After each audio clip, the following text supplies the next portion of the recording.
ഇന്നലെ നമ്മളെ വല്ലാതെ സങ്കടത്തിലാഴ്ത്തിയ ഒരു വാർത്തയായിരുന്നു കോഴിക്കോട് വലിയങ്ങാടിയിൽ ഉണ്ടായ ദുരന്തം. ആ മനുഷ്യരുടെ ജീവൻ പൊലിഞ്ഞത് നമ്മളെ വല്ലാതെ സങ്കടപ്പെടുത്തിയ ബിൽഡിങ്ങിന്റെ സൺഷെയ്ഡ് ഇടിഞ്ഞു വീണത് കാലപ്പഴക്കമുള്ള കെട്ടിടമായിരുന്നു. ആ കെട്ടിടം പൊളിക്കാൻ കോഴിക്കോട് കോർപ്പറേഷൻ നോട്ടീസ് നൽകിയതായിരുന്നു. ഒഴിയാൻ പക്ഷേ അവിടുത്തെ ആ കെട്ടിടം വാടകയ്ക്ക് എടുത്തിരുന്ന ചില തയ്യാറായില്ല. അവർ കോടതിയിൽ പോകുന്നു. അതിന്റെ കേസ് നിൽക്കുന്നൊരു പശ്ചാത്തലം ഉണ്ടായിരുന്നു. അതുകൊണ്ടാണ് ആ കെട്ടിടം പ്രവർത്തിക്കേണ്ടി വന്ന സാഹചര്യം ഉണ്ടായത്. പക്ഷേ ഒടുവിൽ ദുരന്തം സംഭവിക്കുന്നു. 3 മനുഷ്യജീവനുകൾ പൊലിയുന്ന സാഹചര്യം ഉണ്ടാകുന്നു. ഏതായാലും ഇപ്പോൾ ആ ബിൽഡിങ്ങിൽ അവശേഷിച്ചിരിക്കുന്ന ബാക്കിയുള്ള കച്ചവടക്കാരോട് ഒഴിയാൻ നോട്ടീസ് നൽകിയിരിക്കുകയാണ് ഇപ്പോൾ കോഴിക്കോട് കോർപ്പറേഷൻ. മേയർ ഒ സദാശിവൻ അക്കാര്യം കൈരളി ന്യൂസിനോട് വ്യക്തമാക്കുകയും ചെയ്തിട്ടുണ്ട്. കോർപ്പറേഷൻ ഉടമസ്ഥതയിലുള്ള കെട്ടിടങ്ങളുടെ ഫിറ്റ്നസ് പരിശോധിച്ച റിപ്പോർട്ട് നൽകാനും നിർദ്ദേശം നൽകിയിട്ടുണ്ട്. കെട്ടിടങ്ങൾ ഒഴിപ്പിക്കുന്നതിൽ യോജിച്ച നിലപാട് സ്വീകരിക്കാൻ പ്രതിപക്ഷം തയ്യാറാകണമെന്നും മേയർ പറഞ്ഞു. അതിൻ്റെ ഒരു ഉദാഹരണം ഇപ്പോൾ കോഴിക്കോട് പുതിയ മാർക്കറ്റ് നിർമ്മിക്കുന്നത് നമ്മൾ കണ്ടതാണല്ലോ. പാളയം മാർക്കറ്റ് അങ്ങോട്ടേക്ക് മാറ്റി സ്ഥാപിക്കുന്നത് നമ്മൾ കണ്ടതാണ്. പക്ഷേ അത് വലിയ വിവാദങ്ങൾക്ക്, വലിയ പ്രതിഷേധങ്ങൾക്ക് ഇടയാക്കുന്നതാണ് കാണാൻ കഴിഞ്ഞത്. പുതിയ ബിൽഡിങ്ങിലേക്ക് പോകാൻ ആരും തയ്യാറാകാതെ വരുന്ന പശ്ചാത്തലം, അത് പ്രതിപക്ഷം അവിടെ ഏറ്റെടുക്കുകയും വലിയ സമരങ്ങളിലേക്ക് പോവുകയും ചെയ്ത് നമ്മൾ കണ്ടതാണ്. ഒരു അപകടം ഉണ്ടാകുമ്പോൾ ഭരണ സംവിധാനത്തെ കുറ്റപ്പെടുത്തുന്നതിനപ്പുറത്തേക്ക് ഒരുമിച്ച് യോജിച്ച് നിന്നുകൊണ്ട് ഇത്തരം പ്രശ്നങ്ങൾ പരിഹരിക്കേണ്ടതല്ലേ യഥാർത്ഥ ഇടപെടൽ എന്ന് പറയുന്നത്? എന്തുകൊണ്ട് പ്രതിപക്ഷത്തിന് അത് സാധ്യമാകുന്നില്ല? ഇന്നലെ എല്ലാവരും വലിയ തോതിൽ ഇപ്പോൾ കോൺഗ്രസ് ആയിക്കോട്ടെ, BJP ആയിക്കോട്ടെ, വലിയ തോതിൽ പ്രതിഷേധവുമായി ഇറങ്ങുന്നത് നമ്മൾ കണ്ടതാണ്. പക്ഷേ അവരാരും ഈ പുതിയ മാർക്കറ്റ് ബിൽഡിംഗ് പണി കഴിപ്പിച്ച് അങ്ങോട്ടേക്ക് പണി കഴിച്ചപ്പോൾ ആളുകൾ മാറാതിരുന്ന സമയത്ത് അവരെ പറഞ്ഞു ബോധ്യപ്പെടുത്തി പുതിയ ബിൽഡിങ്ങിലേക്ക് കൊണ്ടുവരാൻ മുന്നിട്ടിറങ്ങിയിരുന്നില്ല. എന്തുകൊണ്ടാണ് അങ്ങനെ ഒരു പ്രശ്നം വരുന്നത്? മുതലെടുപ്പ് മാത്രമാണ് യഥാർത്ഥത്തിൽ ഇവിടെ സംഭവിച്ചുകൊണ്ടിരിക്കുന്നത്. അത് ശരിയാണോ എന്ന് കൂടി ഈ ഘട്ടത്തിൽ പരിശോധിക്കേണ്ടതുണ്ട്. ഏതായാലും നമുക്ക് ആദ്യം മേയറുടെ വാക്കുകളിലേക്ക് പോകാം. വലിയങ്ങാടിയിലെ കോർപ്പറേഷൻ്റെ ഉടമസ്ഥതയിലുള്ള കെട്ടിടം പൊളിഞ്ഞു വീണ് 4 പേർക്കാണ് ജീവൻ നഷ്ടമായത്.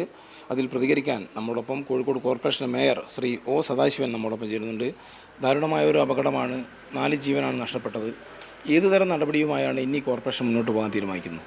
ആദ്യമായി പറയാനുള്ളത്, വളരെ സങ്കടകരമായ ഒരു സാഹചര്യമാണല്ലോ ഒന്നുണ്ടായിട്ടുള്ളത്. 4 പേരുടെ മരണത്തിനിടയായുള്ള ഈ കെട്ടിടത്തിൻ്റെ അപകടം സംബന്ധിച്ച് വളരെ ഗൗരവത്തോടുകൂടി തന്നെയാണ് കോഴിക്കോട് കോർപ്പറേഷൻ കാണുന്നത്. നേരത്തെ തന്നെ ആ കെട്ടിടങ്ങൾ പൊളിച്ചു മാറ്റുന്നതിന്, അതുമാത്രമല്ല, കോഴിക്കോട് കോർപ്പറേഷനിൽ ഒരു 16ഓളം കെട്ടിടങ്ങൾ പുനർനിർമ്മിക്കുന്നതിന് വേണ്ടി ആ കെട്ടിടം പൊളിച്ചു മാറ്റി പുതിയ കെട്ടിടം നിർമ്മിക്കാൻ തീരുമാനിച്ചിട്ടുണ്ട്. ആ തീരുമാനിച്ചു വെച്ച കെട്ടിടങ്ങളിൽ ഒരെണ്ണമാണ് ഈ വലിയങ്ങാടിയിൽ പ്രവർത്തിക്കുന്ന കെട്ടിടം. അതിൽ നിലവിൽ ഒരു 6 കച്ചവടക്കാർ ഉണ്ടതിൽ. പക്ഷേ അതിനുശേഷം പുതിയ ലൈസൻസ് ഒന്നും ആ കെട്ടിടത്തെ ഞങ്ങൾ അനുവദിച്ചില്ല. പക്ഷേ നിലവിലുള്ളവരെ ഞങ്ങൾ ഈ കെട്ടിടം പൊളിക്കുന്ന ആ ഒരു സമയം, അതിൻ്റെ നടപടിക്രമം ആവുന്നത് വരെ അവിടെ നിലനിർത്തുക ചെയ്തത്. അവരെ ബലം പ്രയോഗിച്ച് ഒഴിവാക്കിയിട്ടില്ല. അങ്ങനെ മാറ്റാതിരുന്നത് ഒരു മാനുഷികമായ ഒരു പരിഗണന കണ്ടുകൊണ്ട് തന്നെയാണ്. ഞാനെന്താ ഇത് പറയാൻ കാരണം എന്ന് പറഞ്ഞാൽ, കോഴിക്കോട് കോർപ്പറേഷൻ്റെ അകത്ത് 10-16ഓളം കെട്ടിടങ്ങൾ പൊളിച്ചു മാറ്റാൻ തീരുമാനിച്ചതിൽ പലതും, ഇപ്പോൾ ഉദാഹരണം വേണാട് മെഡിക്കൽ കോളേജിൽ, മാർക്കറ്റ് എന്ന് പറഞ്ഞ പോലെ മീൻചന്ത, അങ്ങനെ 10-16 കെട്ടിടങ്ങൾ എല്ലാം ഒരുപാട് കച്ചവടക്കാർ അവരുടെ ജീവിതത്തിൻ്റെ ഭാഗമായി നിരവധി കാലങ്ങളായി കച്ചവടം ചെയ്തു വരുന്നതാണ്. അപ്പോൾ അവരെയൊക്കെ പെട്ടെന്ന് ബലം പ്രയോഗിച്ച് മാറ്റാതെ സാവധാനം ഇതിൻ്റെ നടപടികൾ പൂർത്തിയാവുന്ന മുറയ്ക്ക് നോട്ടീസ് കൊടുത്ത് അവരെ ഒഴിവാക്കാമെന്നാണ് കണ്ടിട്ടുള്ളത്. അപ്പോൾ അതാണ് ഇതിൻ്റെ അകത്ത് സ്വീകരിച്ച നിലപാട്. എന്നാൽ ഇവിടെയാണെങ്കിൽ അപ്രതീക്ഷിതമായി ഇങ്ങനൊരു സംഭവം ഉണ്ടായി. അതിനെ തുടർന്നാണ് അവിടെ അടിയന്തരമായും ഈ ബാക്കിയുള്ള കട ഉടമകൾക്ക് ഒഴിഞ്ഞു പോകുന്നതിന് വേണ്ടി നോട്ടീസ് കൊടുത്തിട്ടുണ്ട്.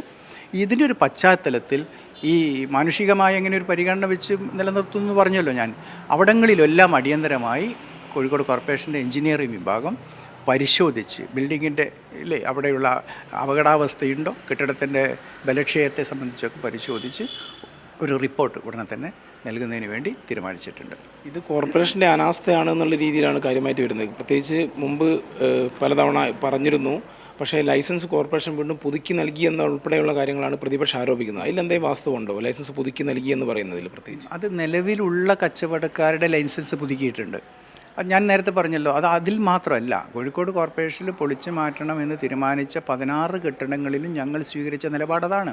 പ്രതിപക്ഷം പ്രധാനമായും ഉന്നയിക്കുന്നത് കോർപ്പറേഷൻ്റെ അനാസ്ഥയാണ്, കോർപ്പറേഷനാണ് ഇത്തരത്തിലുള്ള ഇതിന് കൂട്ടുനിൽക്കുന്നത്, നരഹത്യയ്ക്ക് കോർപ്പറേഷനെതിരെ കേസെടുക്കണമെന്നടക്കമുള്ള കാര്യങ്ങൾ ആവശ്യപ്പെടുന്നുണ്ട് പ്രതിപക്ഷം. ആ പ്രതിപക്ഷം മറ്റ് കെട്ടിടങ്ങളുടെ കാര്യത്തിൽ എന്ത് നിലപാടാണ് സ്വീകരിച്ചതെന്നുള്ളത് എന്താണ് അതുമായി ബന്ധപ്പെട്ട് പറയാനുള്ളത്? ഇത് കോഴിക്കോട് നഗരസഭയ്ക്ക് കഴിഞ്ഞ കാലങ്ങളിലെല്ലാം ഇത് സംബന്ധിച്ചെടുക്കുന്ന നിലപാടിൽ പ്രതിപക്ഷം സ്വീകരിക്കുന്ന ഒരു നിലപാട് നമുക്കറിയുന്നത്. അപ്പോൾ ഉദാഹരണം പറഞ്ഞാൽ, കോഴിക്കോട് പച്ചക്കറി മാർക്കറ്റ്, ആ പച്ചക്കറി മാർക്കറ്റിൻ്റെ അകത്ത് കെട്ടിടം പുതുതായി നമ്മൾ കല്ലുത്താങ്കടവിൽ പണിതു. ഇവിടെയുള്ള കച്ചവടക്കാർ പൂർണ്ണമായി അങ്ങോട്ട് ഒഴിഞ്ഞു പോകേണ്ടി വരിക. അപ്പോൾ അവർക്ക് പുതിയ പുനരധിവാസം എന്നുള്ള നിലയ്ക്ക് നല്ല സൗകര്യങ്ങളോടുകൂടിയുള്ള മുറികൾ അനുവദിച്ചു. പക്ഷേയോ ഇപ്പോഴും പഴയ കച്ചവടക്കാർ അവിടെ നിന്ന് ഒഴിഞ്ഞു മാറിപ്പോയിട്ടില്ല. ഇത് തന്നെയാണ് ബാക്കിയുള്ള 10-16 കെട്ടിടങ്ങളുടെ കാര്യത്തിലും ഉണ്ടാവുന്നത്. അതുകൊണ്ട് ഞാൻ പറഞ്ഞു വരുന്നത് പ്രതിപക്ഷങ്ങൾക്ക് മാറി നിൽക്കാൻ കഴിയുന്നതല്ല. ഈ കാര്യത്തിൽ അവരും കൂടി ചേർന്നുകൊണ്ട് ഒരു യോജിപ്പിലേക്ക് എത്തി ഒരു യോജിച്ച നിലപാട് സ്വീകരിക്കുക എന്നുള്ളതാണ് ഇക്കാര്യത്തിൽ ചെയ്യാനുള്ളത്.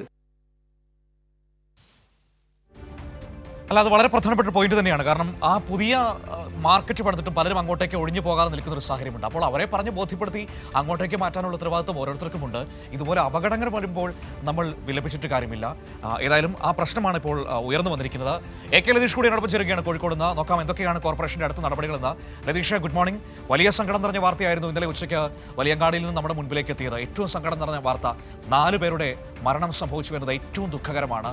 ഏതായാലും ഇപ്പോൾ കോഴിക്കോട് കോർപ്പറേഷൻ തുടർ നടപടികളിലേക്ക് കടക്കുന്നു എന്ന് വേണം മനസ്സിലാക്കാൻ. ആ ബിൽഡിംഗിൽ ബാക്കിയുള്ള കട ഉടമകൾക്ക് നോട്ടീസ് നൽകിയിരിക്കുന്നു. മറ്റു കാര്യങ്ങൾ എന്തൊക്കെയാണ്?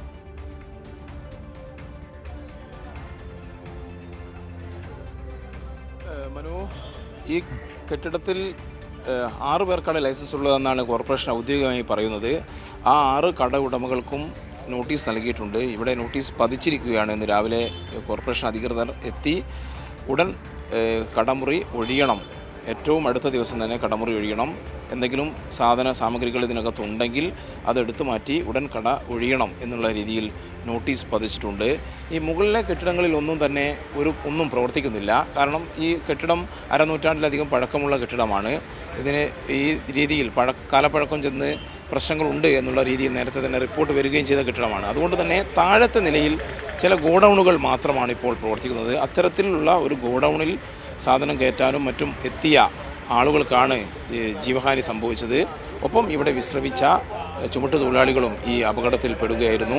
ഈ ലോറിയിൽ, ദൃശ്യങ്ങളിൽ കാണുന്ന ഈ ലോറി ഡ്രൈവറാണ് മരിച്ച ബഷീർ, അത്തോളി സ്വദേശി. ചുമട്ടുതൊഴിലാളിയായ അഷ്റഫുണ്ട്. അതേപോലെ തന്നെ ഇവിടെയുള്ള ഗാമ എൻ്റർപ്രൈസസ് എന്ന സ്ഥാപനത്തിലെ ചുമട്ടുതൊഴിലാളിയായ ജബ്ബാറുണ്ട്. മറ്റൊരു ചുമട്ടുതൊഴിലാളിയായ വിനോദ് എന്നിങ്ങനെ 4 പേരാണ് മരിച്ചത്. ജലീൽ എന്ന് പറയുന്ന മറ്റൊരു ചുമട്ടുതൊഴിലാളി ഇവിടെ വിശ്രമിക്കുന്ന ഘട്ടത്തിലാണ്, അല്ലെങ്കിൽ ഈ 5 പേരും ഇവിടെ വിശ്രമിക്കുകയും അവർ പരസ്പരം സംസാരിച്ചിരിക്കുകയും ചെയ്യുന്ന ഘട്ടത്തിലാണ് ഈ സൺഷെയ്ഡ് പൊട്ടി താഴേക്ക് പതിക്കുന്ന നിലയുണ്ടായത്. കുറേ പേർ ഓടി രക്ഷപ്പെടുകയും ചെയ്തു. നോമ്പായതിനാൽ വളരെ കുറച്ച് ആളുകൾ മാത്രമാണ് ഇന്നലെ ജോലിക്ക് ഉണ്ടായിരുന്നത്. അല്ലെങ്കിൽ കൂടുതൽ ആളുകൾ വന്ന് വിശ്രമിക്കുന്ന ഒരു സ്ഥലമാണ്. അവരുടെ 2 വീലറുകളും മറ്റും പാർക്ക് ചെയ്ത് ഇവിടെയാണ് അവർ വിശ്രമിക്കുക. ആ നിലയിൽ കൂടുതൽ ആളുകൾ കേന്ദ്രീകരിക്കുന്ന ഒരു സ്ഥലം കൂടിയാണ് ഇത്. ഇതിനു മുമ്പ് ഇത്തരത്തിലൊരു അപകടം ഇവിടെ നടന്നിട്ടില്ല എന്നതുകൊണ്ട് തന്നെ തണൽ ഉള്ള ഒരു സ്ഥലം കൂടിയായതിനാൽ ആളുകൾ ഇവിടെ വന്ന് വിശ്രമിക്കുക പതിവാണ്. എന്തായാലും കോർപ്പറേഷൻ നടപടികളെന്ന് പറയുന്നത് ഇത്തരത്തിൽ നോട്ടീസ് നൽകി കട മുറി ഉടൻ തന്നെ ഒഴിയാനുള്ള നിർദ്ദേശം നൽകിയിട്ടുണ്ട്. ഒപ്പം കോഴിക്കോട് കോർപ്പറേഷൻ്റെ അധീനതയിൽ ഇത്തരത്തിൽ 16 കെട്ടിടങ്ങൾ ഇത്തരത്തിൽ കാലപ്പഴക്കം ചെന്ന കെട്ടിടങ്ങളുണ്ട്. ആ കെട്ടിടങ്ങളുടെ ബലക്ഷയം ഒന്നുകൂടെ പരിശോധിച്ച് റിപ്പോർട്ട് നൽകാൻ 3 ദിവസത്തിനകം റിപ്പോർട്ട് നൽകാൻ എഞ്ചിനീയറിംഗ് വിഭാഗത്തിന് നിർദ്ദേശവും നൽകിയിട്ടുണ്ട്. അതിലേറ്റവും പ്രധാനപ്പെട്ട ഒരു കെട്ടിടം തന്നെയാണ് നിലവിലുള്ള പാളയം പച്ചക്കറി മാർക്കറ്റ്. കാരണം പാളയം പച്ചക്കറി മാർക്കറ്റിലെ ലൈസൻസ് പുതുക്കി നൽകിയിട്ടില്ല. പുതിയ മാർക്കറ്റ് വന്നെങ്കിലും ഒരു കച്ചവടക്കാരനും അങ്ങോട്ട് പോകാൻ തയ്യാറായിട്ടില്ല. ആ കച്ചവടക്കാർക്കൊപ്പം നിന്നുകൊണ്ട് കോർപ്പറേഷനെതിരെ പ്രതിഷേധിക്കുന്ന, അല്ലെങ്കിൽ സംസ്ഥാന സർക്കാരിനെ കൂടി പ്രതിക്കൂട്ടിൽ നിർത്തി പ്രതിഷേധിക്കുന്ന UDF-നെയാണ് നമ്മൾ കോഴിക്കോട് കണ്ടത്. എന്നാൽ ഇന്നലെ ഇത്തരത്തിൽ അപകടം നടന്ന ഘട്ടത്തിൽ കോഴിക്കോട് കോർപ്പറേഷൻ ഓഫീസിലെത്തി മേയറെയും ഡെപ്യൂട്ടി മേയറെയും എല്ലാം ഘരാവോ ചെയ്ത് അത് രാഷ്ട്രീയ മുതലെടുപ്പ് നടത്താനും UDF തന്നെ ശ്രമിക്കുന്നുണ്ട്. എന്തായാലും അക്കാര്യത്തിൽ UDF-ൻ്റെ ഒരു നിലപാട് എന്തായിരിക്കും എന്നുള്ളത് വളരെ പ്രധാനപ്പെട്ടതാണ്. ഇന്ന് ഈ 16 കടമുറികളും പരിശോധിച്ച് 3 ദിവസത്തിനകം റിപ്പോർട്ട് നൽകാനാണ് എഞ്ചിനീയറിംഗ് വിഭാഗത്തിന് നിർദ്ദേശം നൽകിയിരിക്കുന്നത്. കോഴിക്കോട് കോർപ്പറേഷൻ മേയർ 9 മണിക്ക് O സദാശിവൻ വാർത്താ സമ്മേളനം വിളിച്ചു ചേർത്തിട്ടുണ്ട്. മരിച്ച ആളുകളുടെ കുടുംബത്തിനുള്ള ഒരു പ്രാഥമിക ധനസഹായം പ്രഖ്യാപിക്കൽ ഉൾപ്പെടെയുള്ള കാര്യങ്ങൾ ഈ വാർത്താ സമ്മേളനത്തിൽ ഉണ്ടാകുമെന്നാണ് നമുക്ക് അറിയാൻ കഴിയുന്നത്. ഒപ്പം മറ്റ് നടപടികൾ എന്തൊക്കെ കോർപ്പറേഷൻ തുടർ നടപടികൾ എന്തൊക്കെ സ്വീകരിക്കുമെന്നുള്ള കാര്യത്തിലും ഇന്ന് കോർപ്പറേഷൻ മേയർ വിശദീകരണം നൽകുമെന്ന് മനസ്സിലാക്കുന്നു.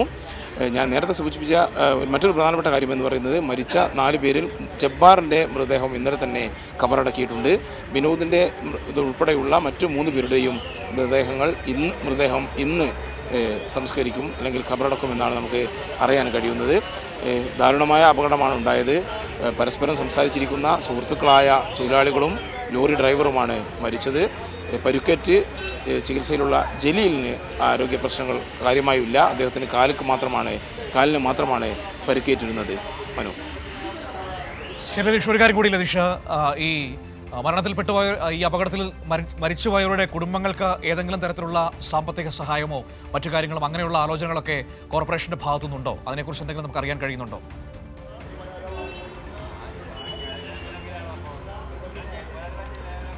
9 മണിക്ക് കോഴിക്കോട് കോർപ്പറേഷൻ മേയർ ഒ സദാശിവൻ വാർത്താസമ്മേളനം വിളിച്ചു ചേർത്തിട്ടുണ്ട്. കോർപ്പറേഷന് നൽകാൻ കഴിയുന്ന പ്രാഥമിക സഹായം എന്നുള്ള നിലയിൽ ഒരു ധനസഹായം ഈ വാർത്താസമ്മേളനത്തിൽ കോർപ്പറേഷൻ മേയർ പ്രഖ്യാപിക്കുമെന്നാണ് നമുക്ക് അറിയാൻ കഴിയുന്നത്. പിന്നീട് മുഖ്യമന്ത്രിയുടെ ദുരിതാശ്വാസ നിധിയിൽ ഉൾപ്പെടെ കൂടുതൽ സഹായം ഈ കുടുംബത്തിന് നൽകാൻ ആവശ്യമായ നടപടികളും കോർപ്പറേഷൻ്റെ ഭാഗത്തുനിന്ന് ഉണ്ടാകുമെന്നാണ് നമുക്ക് അറിയാൻ കഴിയുന്നത്. മനു. ശരി, ഓക്കെ, താങ്ക് യു. ലതീഷാണ് ഈ വിവരങ്ങൾ നമുക്ക് നൽകിയത്. ഏറ്റവും സങ്കടകരമായ വാർത്തയായിരുന്നു. ഏതായാലും ഈ ദുരന്തം നമുക്ക് ചില പാഠങ്ങൾ നൽകുന്നുണ്ട്, ചില കാര്യങ്ങൾ നമ്മളെ പഠിപ്പിക്കുന്നുണ്ട്. അതിൽ ഏറ്റവും പ്രധാനപ്പെട്ടത് ഇവിടെ ജോർജ് ആളൂർ പറയുന്നുണ്ട്, ജീവനോപാധിയേക്കാൾ വില കൽപ്പിക്കേണ്ടത് ജീവനാണ് എന്ന് പറയുന്നുണ്ട്. വളരെ വാലിഡായ പോയിന്റാണ്. പക്ഷേ ഒരു പ്രശ്നമുണ്ട് ജോർജ്, എന്താണെന്നറിയാമോ? ഇപ്പോൾ ഈ പഴയ കെട്ടിടം തന്നെ നമുക്കെടുക്കാം. ഈ കെട്ടിടത്തിലുണ്ടായിരുന്ന ആളുകളോട് ഒഴിഞ്ഞു പോകാൻ പലവട്ടം നോട്ടീസ് നൽകിയതാണ്. കോടതിയും കേസും അങ്ങനെ നിൽക്കുന്നു. അതല്ലാതെ ഇപ്പോൾ കോർപ്പറേഷൻ സ്വാഭാവികമായും ഒരു പഴയ ബിൽഡിങ്ങിലെ ആളുകളെ നിർബന്ധിച്ച് ഒഴിപ്പിക്കുകയാണ് എന്ന് വയ്ക്കുക. എന്തൊക്കെ പ്രശ്നങ്ങളാകും ഉണ്ടാകാൻ പോവുക? ഇന്ന് ഈ വിഷയത്തിൽ കോർപ്പറേഷനെതിരെ വാളെടുത്തവർ ഈ നിർബന്ധിച്ച് ഒഴിപ്പിക്കാൻ ചെന്നാലും ഇതേ പ്രതിഷേധം തന്നെ ഉയർത്തില്ലേ? രാഷ്ട്രീയമായി അതിനെ പ്രതിരോധിക്കില്ലേ? അങ്ങനെ ഒരു പ്രശ്നമുണ്ട്. ഈ പച്ചക്കറി മാർക്കറ്റിന്റെ കാര്യത്തിൽ നമ്മൾ കണ്ടത് അതാണ്. കോർപ്പറേഷൻ അവിടെയുള്ള ആളുകളോട് നിങ്ങൾ കല്ലുത്താൻ കടവിലെ പുതിയ മാർക്കറ്റിലേക്ക് പോകൂ എന്ന് പറഞ്ഞപ്പോൾ, വ്യാപാരികൾ പോകില്ല എന്ന് പറഞ്ഞപ്പോൾ അതിന് പിന്തുണയുമായി നിന്നത് ഇതേ UDF-ഉം BJP-യുമാണ്. അപ്പോൾ ഈ പ്രശ്നം ആദ്യം പരിഹരിക്കേണ്ടത് അങ്ങനെയുള്ള പ്രശ്നമാണ്. മനുഷ്യരെ ബോധവാന്മാരാക്കി സാഹചര്യം പറഞ്ഞു മനസ്സിലാക്കി എല്ലാവരും യോജിച്ച് നിന്നുകൊണ്ട് മുന്നോട്ട് പോവുക എന്നത് മാത്രമാണ് ഇങ്ങനെയുള്ള പ്രശ്നങ്ങൾക്ക് പരിഹാരമെന്നാണ് എനിക്ക് തോന്നുന്നത്. അവിടെ നമ്മൾ രാഷ്ട്രീയം കണ്ടിട്ട് കാര്യമുണ്ട് എന്ന് തോന്നുന്നില്ല.